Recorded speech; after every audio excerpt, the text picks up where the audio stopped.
সাম্প্রতিক সময়ে বাংলাদেশের কৃষি খাতে এক নতুন আলোচনার জন্ম দিয়েছে স্থানীয় জাতের বীজের গুরুত্ব। যখন দেশের অর্ধেকেরও বেশি জমিতে বাণিজ্যিক হাইব্রিড ধানের বীজ ব্যবহার করা হচ্ছে, কৃষকরা ফিরে এসেছেন তাদের ঐতিহ্যবাহী স্থানীয় জাতের ধানের দিকে। এই প্রত্যাবর্তন কেবল একটি নতুন চাষাবাদ পদ্ধতি নয়, বরং এটি জলবায়ু পরিবর্তন এবং লবণাক্ততা মোকাবিলার জন্য এক কৌশলগত পদক্ষেপ।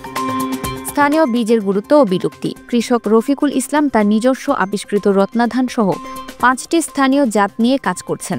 তিনি দাবি করেন এই জাতের ফলন হাইব্রিডের চেয়ে অনেক বেশি। তিনি বলেন, একটা শীষে এখানে ধান আছে 270 থেকে 280টা পর্যন্ত। তার মতে এই ধান চাষে কীটনাশক বা রাসায়নিক সারের প্রয়োজন হয় না, বরং জৈব সার এবং কম্পোস্ট দিয়েই ফলন পাওয়া যায়। এই ধরনের প্রাকৃতিক চাষাবাদ পদ্ধতি পরিবেশের জন্য যেমন ভালো, তেমনি মাটির স্বাস্থ্যও ভালো রাখে। তবে দুঃখজনকভাবে গত 2 দশকে বাণিজ্যিক হাইব্রিড ধানের দিকে কৃষকের আগ্রহ বাড়ার কারণে দেশের হাজারেরও বেশি স্থানীয় জাতের মধ্যে প্রায় 3/4 বিলুপ্ত হয়ে গেছে। দেশের খাদ্য চাহিদা পূরণের জন্য উচ্চ ফলনশীল হাইব্রিড ধান জরুরি হলেও স্থানীয় জাতগুলো জলবায়ু পরিবর্তনের কারণে সৃষ্ট লবণাক্ততা, বন্যা এবং খরা সহ্য করার ক্ষমতা বেশি রাখে। জলবায়ু পরিবর্তন ও লবণাক্ততার প্রভাব। জলবায়ু পরিবর্তনের কারণে বাংলাদেশের উপকূলীয় অঞ্চলের কৃষি এখন চরম ঝুঁকিতে রয়েছে।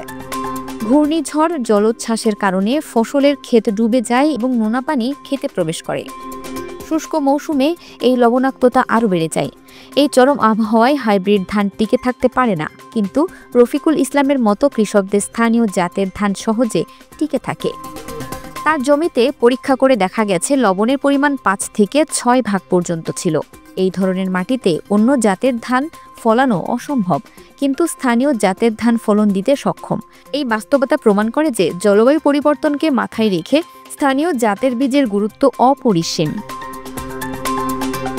বাংলাদেশ পরমাণু কৃষি গবেষণা ইনস্টিটিউটের বৈজ্ঞানিক কর্মকর্তা মাজহারুল ইসলাম এবং তার দলও এই বিষয়ে গবেষণা করেছেন।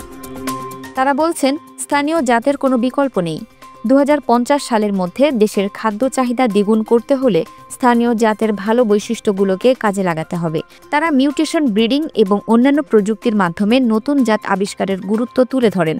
তাদের মতে, স্থানীয় জাতের জ্ঞান ও কৃষকদের অভিজ্ঞতাকে কাজে লাগিয়েই টেকসই সমাধান খুঁজে বের করা সম্ভব।